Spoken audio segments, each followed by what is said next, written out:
What's up, internet? My name's Ori. Welcome back to the channel. If you're new here, hit that subscribe button. You like this video, hit that like button, hit that notification bell. You'll never miss a video. You'll never miss a stream.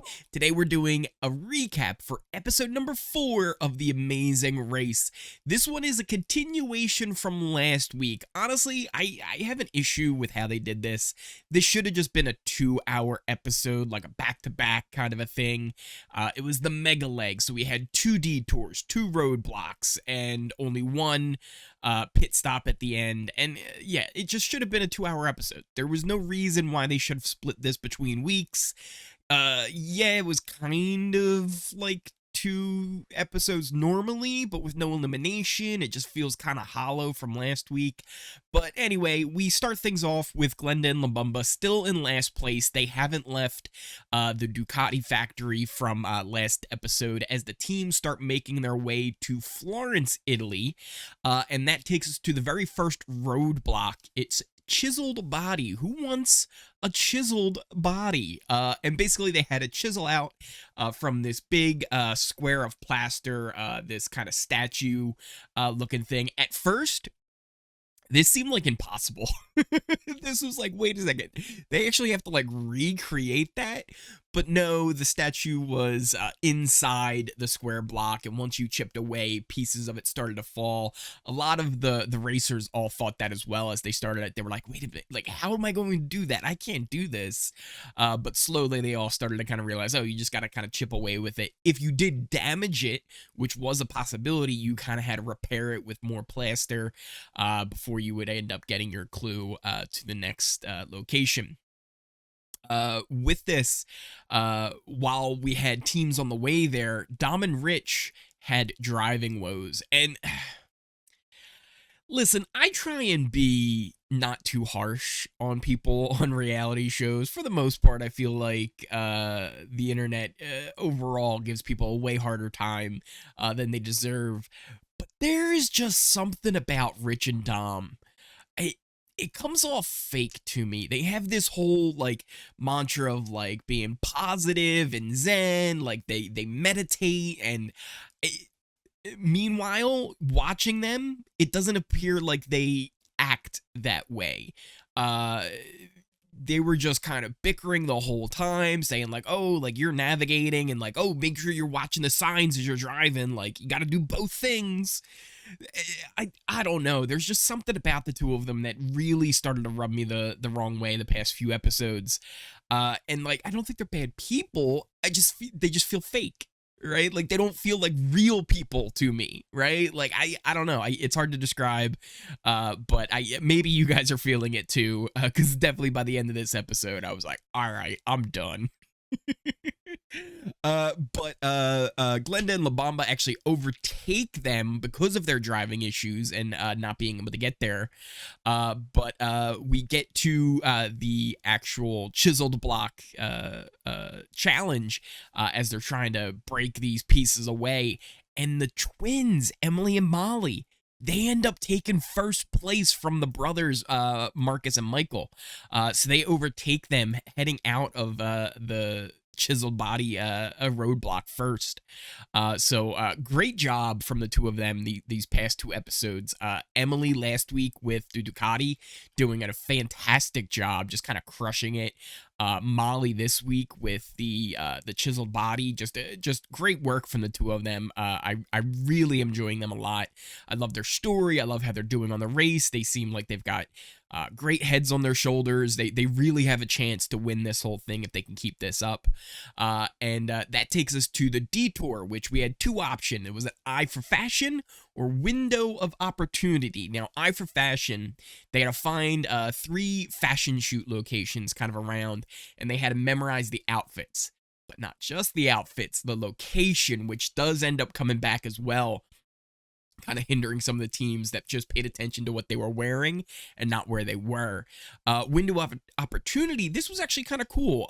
So there are these small windows in different shops around Florence, and apparently they started to use them back during the bubonic plague. which like okay. And then with the COVID pandemic, they became a lot more popular and started to get used again as people could, pick up like food without having, contact with whoever was in there. So it was really kind of cool to see them kind of incorporate this into this detour. So for the fashion one, like I said, you had to find them and memorize the outfits. For this one, they had to go to 3 different locations. They had to get Tuscan soup, cured meats, and then some biscotti, and then deliver that to get their clue. Both delivery points, like both endpoints, were pretty much in the same location, but just that journey of going and finding the things and then going and doing the kind of little test where you had to memorize and then delivering the foods were just the actual meat of this challenge as they're collecting cured meats. Rich and Dom finally arrived at the Chiseled Body roadblock. They had a really rough time getting into this, and they arrived so late that they kind of feel like, hey, it might almost be worth it to take the penalty. like Dom was just like, yo, I can't do this. And this is another thing where it's like, I almost felt like they're fake, right? Like you're this, positive person. You're like, my hair, it reflects my inner personality. I'm colorful and happy. And you were just so ready to give up. You were like, nope, nope. And Rich kind of has to like talk her out of it. She's like, come on, just like give it like 15 minutes. Give it your best shot. Go for it. Give it a try. And then eventually she kind of realized like, oh, it's underneath, right? Like I would have loved it if they were like, yeah, we can't do this and we're just taking the 4-hour penalty. None of the other teams were going to speak up and be like, it's in there, right? They were like, yeah, go ahead, take that 4-hour penalty. You're fine. We did also have another team that started to have some woes of quitting, and that was Team Jamaica, Linton and Shrek. Now, Linton's doing a great job. Linton, the father, he's been nothing but fantastic this whole race. And Shrek, I really like her as well, but she kind of brought up the idea that, hey, like, I haven't done a roadblock yet. It's all been my father because I suffer from anxiety, which I totally understand. 100%. Like, I have anxiety issues myself where sometimes like you just can't cope and you just need to clear your head and get away from a situation. So she actually does a really good job, and I was pretty impressed with her. Like, yes, people were beating her at the roadblock and leaving ahead of her, and that was kind of her worry. Was she's like, I feel like I'm going to do fine, but then as soon as people are going to start leaving, then I'm going to get in the weeds. And I feel like she did a great job, but then after she was done, she finishes it. She's like, I just want to quit. Like, I don't want to do this anymore. I want to go home. And it's like, oh no, like get it together. Come on. And I thought maybe it's just a moment of weakness. They'll kind of, collect their thoughts. Linton was doing a really good job of being just supportive and saying like, hey, like, we're not quitters though, right? Like, we can do this. Like, you're going to be fine. Kind of pushing her along to go further, and we'll kind of get back to them here in just a bit, because we start having teams finishing, and the twins keep first place in the mega leg. They were followed closely by the brothers Marcus and Michael, who are kind of the 2 top teams at the moment. Then a bunch of other people started finishing. You had Aubrey and David, Avi and Will, Lewis and Michelle, Derek and Claire kind of slipping on down. They had some struggles during this leg. It was the lowest that they've actually finished in the entire race. I think they were 7th overall. So they're definitely sliding on down, but I think they have the abilities to kind of make a comeback and come back in this thing and go for it. Rich and Dom, though, they finally had gotten through with the roadblock. And honestly, I'm glad that they finally were eliminated. They were the last place team, but it was close. It was close with Linton and Shrek, who still were having issues. Like, even during the detour, both of them were kind of like, it was a struggle. Well, not both of them. It was Shrek for the most part, who was like, I want to quit. They even get to the mat. They finish the race, Linton and Shrek. And, Phil offers them a chance. They're like, listen, you can continue on in the race, or you can quit right now and go home.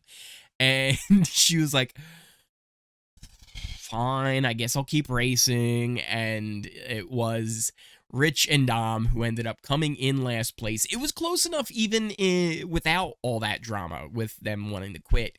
As they were delivering the food, Rich and Dom were still just doing the photos and the photo shoot detour. So they actually had to leave, come back, and get it right because they had gotten it wrong. But yeah, honestly, I was just glad that they're eliminated and they're gone. And look, I try not to be too harsh on people. I try to give them a little bit of the benefit of the doubt, but they just were coming off so fake to me. And it just really didn't seem like their true personalities. And hey, maybe like in their everyday life, that is how they strive to be, is positive and uplifting. And it was just the circumstances of this race, which is stressful. Don't get me wrong. They're in a stressful environment, stressful situation that they're doing here right now.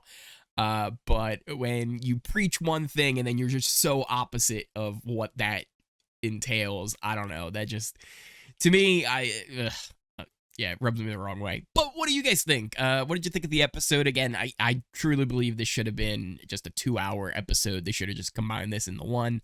But overall, I think it ended up in a nice place because it finally got a team that I wasn't feeling out. And most of the teams still left. I mean, we don't get much from Aubrey and Will. We don't get much from, Aubrey and David and Abby and Will.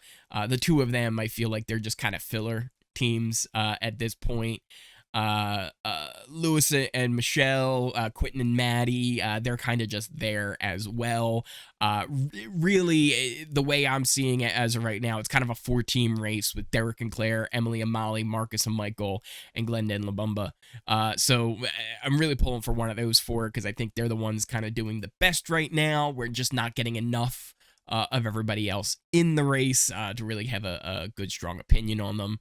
But what do you guys think? Let me know in those comments down below. Also, if you haven't checked out my recaps for Survivor, there should have been little annotations above. Also, you can check out all the recaps I've been doing on that, as well as The Mole. So we will be getting new episodes of The Mole today. Actually, while you're watching this, they're probably out, and I'm probably watching them, binging them. So I think there's 3 new episodes of The Mole coming out. If you haven't checked out the first 5 episodes, I highly recommend you do so.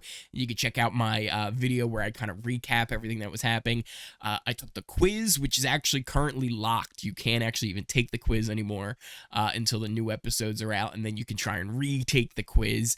Last time I had said who I thought the mole was, and I got eliminated on the quiz. So maybe I don't actually know who it is, but I'm excited to see those episodes tonight. The challenge also came out. I'm not 100% sure if I'm going to do recaps for it. I've watched the episode already. I don't know how I'm feeling about it. There were some things I liked, some things I didn't. It seems like it's a bit of a mess really going on right now, but let me know if you guys want to see me do a recap for the challenge. I'll try and pump one of those out for this weekend. But thank you guys all so much for watching, everyone who keeps watching The Amazing Race and the Survivor videos. I know most of the people on this channel are strictly for Big Brother, but we're not far from that either. Just a few more months away from Big Brother Canada Season 11 starting up. I already know they've been doing callbacks for that as well, so I'm excited for that to start. If you are new here, though, hit that subscribe button. If you like this video, if you made it all the way to the end of this video, smash that like button and hit that notification bell so you never miss a video, you never miss a stream. There are links for all of my socials down below, including my Twitch, which I really need to get back up and running. Need to get on there and start doing some more Twitch streams again. So keep an eye out for that. Maybe I'll do a little pop-up stream sometime this weekend. We'll see. And at the very least, this upcoming week, I'm definitely going to get that rolling. You can find my Twitter, my Discord, where we can keep up with all the conversations going on over there as well. And thank you guys all so much once again for watching, and I will see you next time.